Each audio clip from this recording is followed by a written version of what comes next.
Olá, queridos amigos. Hoje é dia de homenagem novamente aos cooperados da Unimed Vale dos Sinos. E os cooperados do mês de maio, que aniversariam neste mês, comemoram hoje aqui com um delicioso galeto, né? Confraternizando com os amigos. Entre eles estão aqui o Dr. Marcelo Queu, doutora Maria Gilca, que vão falar um pouquinho para a gente aí da Unimed, dos seus trabalhos, dos seus consultórios. Afinal de contas, né, temos aí alguns anos já de carreira, não é, Marcelo? Tudo bem? Tudo bem. É verdade, bastante tempo, né? É sempre bem bom a gente nos reunirmos com os amigos, os velhos colegas de trabalho. Essa data é para nós bastante gratificante. É sempre gostoso comemorar nosso aniversário. Mas vamos cumprimentar a doutora Maria Gilca também, não é? Tudo bem, Gilca? Tudo bem, bem. Eu também procuro sempre vir esse evento, porque às vezes é a única oportunidade que a gente tem de conversar com um colega fora de algum assunto estritamente profissional, né? Então muito gostoso. É aquela paradinha assim, né, que a gente nunca tira e que aí temos um pretexto, né, para estar aqui comemorando. Mas, Marcelo, falando um pouquinho da tua área, né, do pai, Dr. Danton, que também, né, passou a herança aí para o filho, né, atuando na mesma área, né? Como é que estão as coisas aí, desde das priscas eras, né, que tu já acompanhavas provavelmente, né, teu pai, Dr. Danton, e o que veio hoje nessa área, eu creio que especialmente na área assim de prevenção, de anticoncepção, não é? Hoje as mulheres às vezes começam já a buscar a ginecologia, não é? Fazer prevenção bem mais cedo que antigamente, não é? Claro, a gente tem bastante novidades na área da anticoncepção, uso de DIU em pacientes mais jovens hoje. As coisas estão evoluindo. E na área da neonatologia, eu acho que também a gente tem resultados muito melhores com nascimentos no nosso hospital. Eu estou bem contente. É um importante apoio, né, para os obstetras terem aí a pediatria para trazer um apoio quando se tem alguns probleminhas, né, com os bebês. Verdade, concordo. E a doutora Maria Gilca? Eu me dedico, além da ginecologia e obstetrícia geral, eu faço uma área específica que é a uroginecologia, que trata das incontinências urinárias, prolapsos, né? E então tenho me dedicado bastante à cirurgia e é uma área que vem avançando muito, que antigamente era muito tabu, as mulheres não falavam, achavam que era normal e agora elas têm procurado bem mais, então isso tem sido bem bom, está evoluindo bastante. Que bom. Às vezes pra gente que é colega, como é importante saber, eu já não sabia dessa informação, né? E na minha área a gente tem muitas queixas nesse sentido, né? Das incontinências urinárias, né? Aquela coisa desconfortável, vai tossir ou vai dar uma risada, perde um pouquinho de urina. E muitas vezes isso é alguma coisa inerente à própria idade, às vezes as bexigas caídas, como se diz, não é? Não, mas na verdade não é próprio da idade, assim, não é normal, né?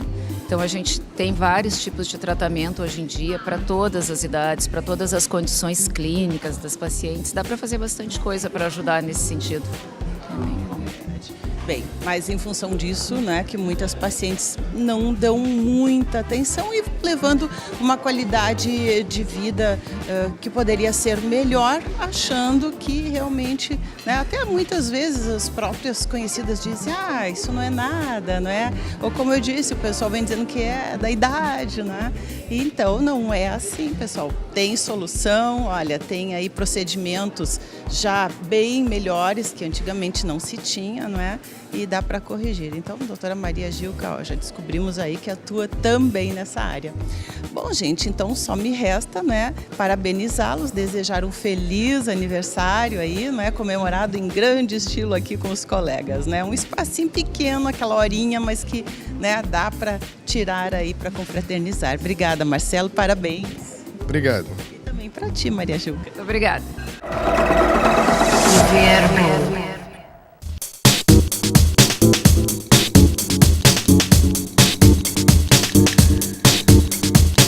Então, há pouco conversamos aí com os colegas ginecologistas, obstetras. Agora vamos dar continuidade aí à história conversando com o pediatra, não é? Afinal de contas, eles fizeram lá o trabalho deles e nós temos aí quem já esteja acompanhando, recebendo aí novas vidas e auxiliando no crescimento saudável dos nossos filhos, netos, enfim. Não é, Pedrinho? Tudo bom? Tudo bom, Eliane.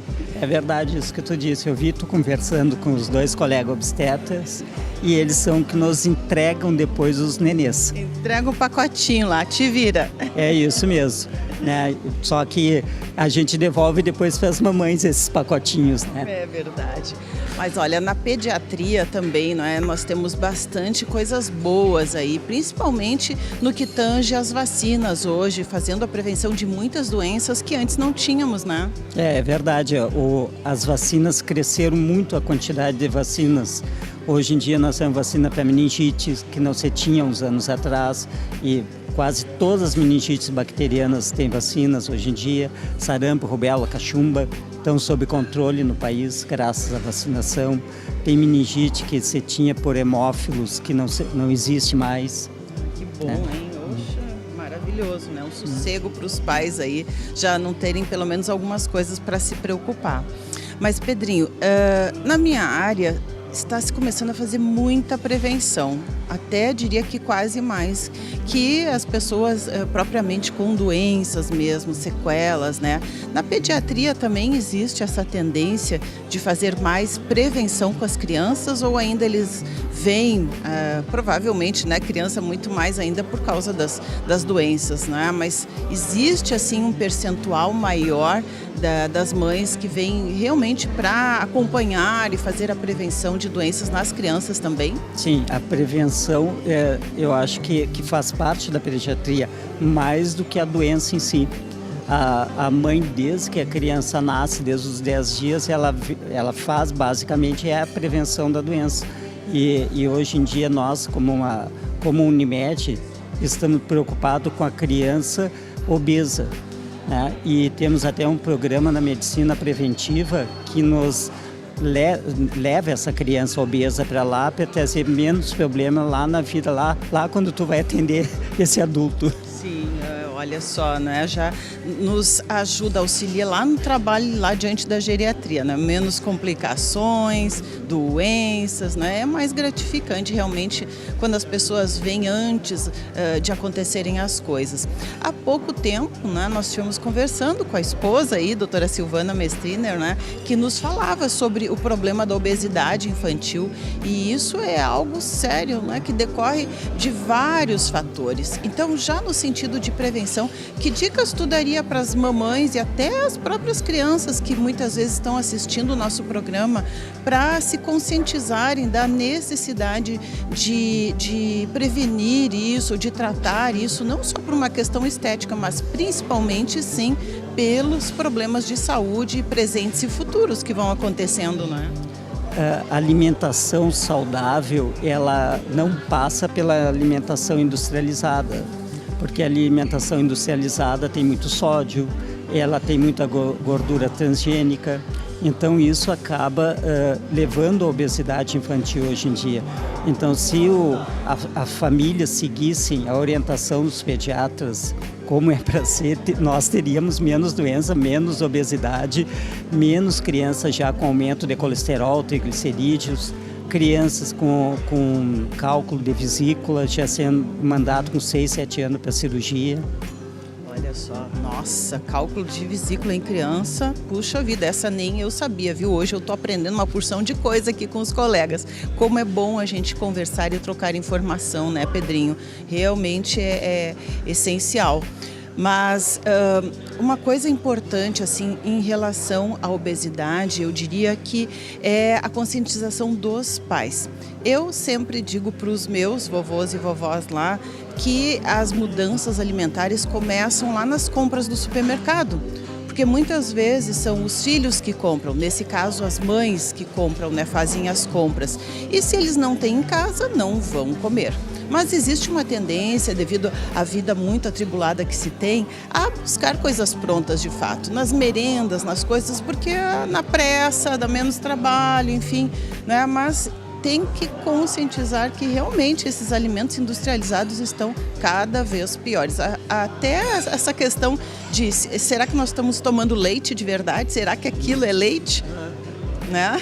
E Eliane, se nós todos nos dermos contas, né, assim, ó, tudo que é bobagem nos mercados estão nas primeiras gôndolas, né?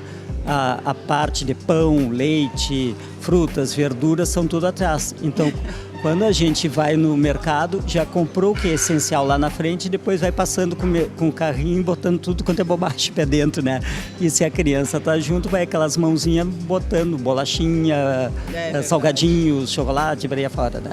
E às vezes vem aquela chantagemzinha, aquele chorinho. Ai, mãe, posso levar? Os pais já não dão, mas as mães, coração mole, tá, leva, né?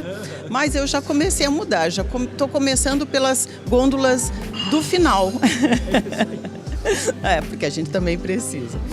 E a gente poderia usar as feiras da cidade. A cidade tem bastante feiras livres que dá para se usar né, que tem produtos orgânicos, né? E se as mães e os pais comerem na frente das crianças essas comidas saudáveis, a criança vai comer também.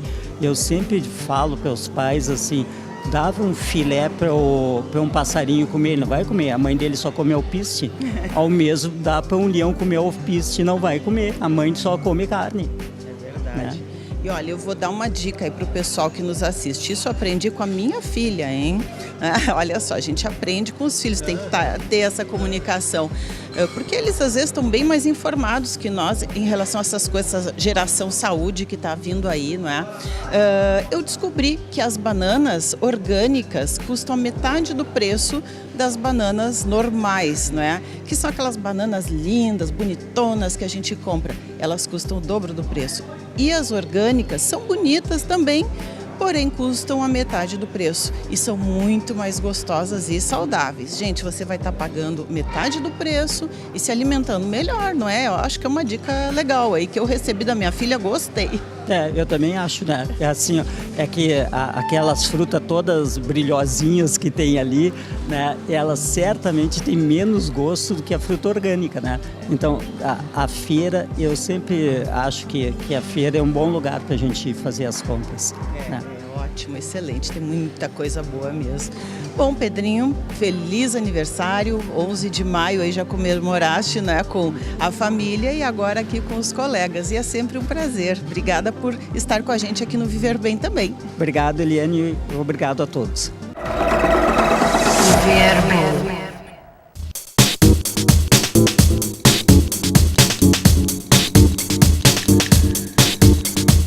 Estamos de volta com o nosso Viver Bem hoje aqui, comemorando com os colegas da Unimed Vale dos Sinos os aniversários que, né, são do mês de maio, dos colegas que aniversariam em maio.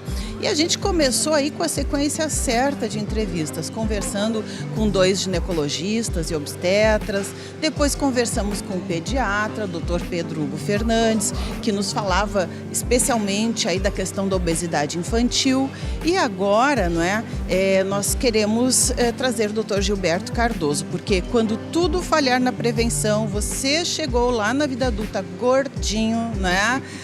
Tem jeito aí, não é, Gilberto? Não é o ideal, mas temos a lipoaspiração que dá para dar uma melhorada aí para depois entrar no eixo de novo, não é? Com certeza, Helene. Hoje de manhã eu estava falando com um colega sobre esse assunto e nós estávamos comentando como a cirurgia da obesidade evoluiu nos últimos anos. É uma coisa impressionante. Nós estamos vivendo uma época assim de ouro na cirurgia da obesidade. É uma cirurgia que já começou com o estigma de causar problemas graves para o paciente, né? Né? Bah, morreu um lá, né? Exato. Mas a gente conversou sobre isso, né, Gilberto? São questões de procedimentos, às vezes, não seguindo, né, aquela sequência lógica que deveria ser seguida por qualquer procedimento cirúrgico, né? Hoje em dia a gente sabe os protocolos, onde está indicada a cirurgia e qual é a técnica que está sendo indicada. Nós estávamos comentando hoje de manhã que hoje não se trata mais de conseguir um profissional de boa qualidade, porque muitos há. de boa qualidade. Então é muito comum nós termos colegas com excelente formação. É muito comum. Em Novo Hamburgo, então, em região periférica aqui, nós temos a grata satisfação de ter pessoas de excelente qualidade técnica. Então, já que não se trata disso, o que se trata do quê? De obedecer protocolos, como tu falaste. Protocolos de tratamento. Então, desde cirurgia plástica, que tem que ter os protocolos, tem que ter protocolo em todas as especialidades médicas. E é assim que se conseguem bons resultados. Não apenas com a boa intervenção, mas aplicando bem os protocolos. Essa é a grande novidade. Diminui muito a chance de complicações, embora, né, não seja responsabilidade somente da parte médica, porque deveriam existir protocolos para o paciente também, não é? Exatamente, o paciente é tão responsável quanto, né? Porque ele nos traz o problema e nós sabemos que nós precisamos aplicar nele um protocolo específico para o tratamento. E esse protocolo tem as suas peculiaridades. Ele pode, de certa forma, não dar tão certo quanto a gente previa que poderia dar. Porque existem características do paciente que podem impactar no resultado. Né? O diabético, o hipertenso, o paciente cronicamente intoxicado, o paciente que faz uso de drogas, muitas coisas podem impactar no resultado. Não é? Que estejam conscientes antes e que sigam aí as orientações no depois também, né, para ter aquele resultado legal. Perfeitamente, é isso aí. Nós temos que ter participação dos dois profissionais, né, médico e paciente. Outra coisa, Gilberto, não é raro a gente ver pacientes assim muito ansiosas que querem fazer tudo de uma vez, né? Eu creio que tu deves te deparar com isso. E às vezes algumas conseguem. Eu já vi casos em que a pessoa colocou prótese de mama, prótese no bumbum, fez lipoaspiração e outras coisitas mais aí, né? De uma vez só. Mas isto eu creio que representa um risco adicional aí para o paciente, né? E também uma dificuldade provavelmente até no pós-cirúrgico, de recuperação. Antigamente, nós nos gabávamos de fazer isso.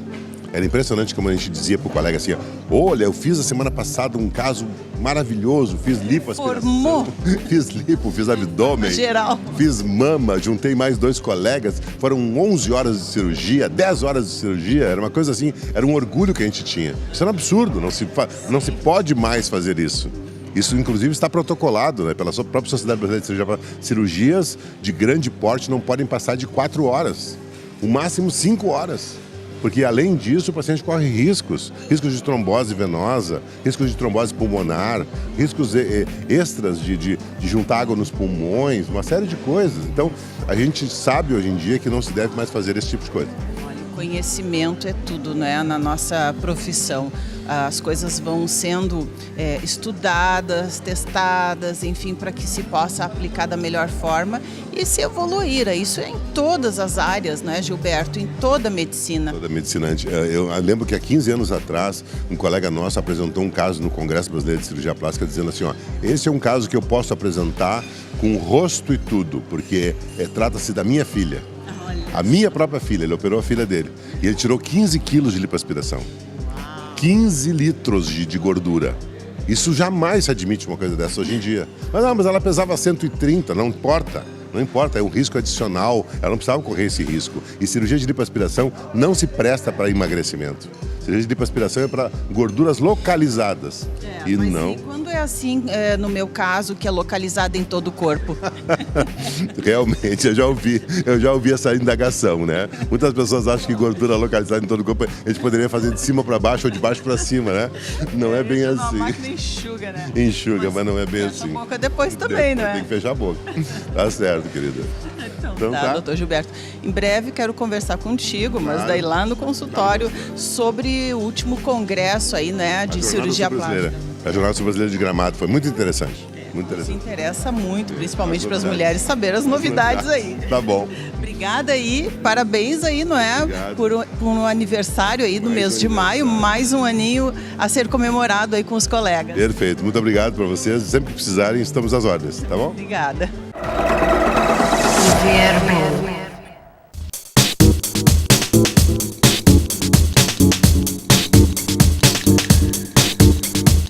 Bom, Bom, e para encerrar o nosso programa hoje aqui, a gente não vai conversar com o aniversariante, mas com um dos membros da diretoria da Unimed Vale dos Sinos, Dr. Ademar Train, que vai dar uma boa notícia aí pra gente, já chamando para nossa próxima programação aí da Unimed, não é, doutor Ademar? Qual é a novidade que a gente vai ter aí? Sim, bom dia. É um prazer estar novamente no teu programa e confraternizando com nossos aniversariantes do mês. Mas a ideia hoje é dar um foco na questão da campanha que a Unimed está fazendo já há bastante tempo, que é da cirurgia segura. Então nós convidamos nossas colaboradoras, nosso diretor técnico do hospital, para exatamente a gente falar em termos de cirurgia segura. E hoje nós vamos falar numa das metas, que é a higiene das mãos. E a gente quer já aproveitar, nós estamos no outono, chegando no inverno, época que a gente tem que higienizar melhor as mãos. Quem não tiver álcool com gel, um simples lavar de mãos é o suficiente para a gente evitar contatos e disseminar qualquer tipo de vírus. Hoje, em quase todos os estabelecimentos, pelo menos os estabelecimentos médicos, a gente vê sim que tem o álcool gel. E também nos estabelecimentos de academias, enfim, né? Isso é muito mais importante do que a gente imagina. Então, conversar contigo agora só encerra realmente com chave de ouro nosso programa, porque a gente começou falando com os ginecologistas e obstetras, depois conversamos com o pediatra, aí falando em prevenção de obesidade com o Dr. Gilberto Cardoso, das lipos, para quem não conseguiu o objetivo, e agora sim falando então na prevenção, que foi um dos temas aí que nós conversamos com outros colegas, e a Unimed está sempre fazendo ações nesse sentido, cada vez mais, não é, Ademar? Porque eu acho que agora prevenção e qualidade de vida são as palavras de ordem. Na realidade se mudou o foco, tá? E a Unimed tem o foco assim, ele é centrado no paciente, sentado no cliente. E nada mais que isso em termos de cirurgia segura. A gente já adotou 6 metas. Existe na realidade mais, mas nós focamos em 6 metas para a gente exatamente ter esse contexto e fazer com que o cliente realmente se sinta seguro e não precise se preocupar com isso. Então está aí esse grande, importante objetivo que a gente vai estar trazendo para você nos próximos programas aí. Então, muito obrigada, doutora Ademar, parabéns a toda a diretoria, né? Através de ti, eu parabenizo por mais essa iniciativa, para trazer sempre o melhor para os nossos usuários aí da Unimed Vale dos Sinos, que são em um número cada vez maior, já buscando uma melhor qualidade de vida. Muito obrigada e um bom almoço. Nós agradecemos. Muito obrigado. Obrigado a todos.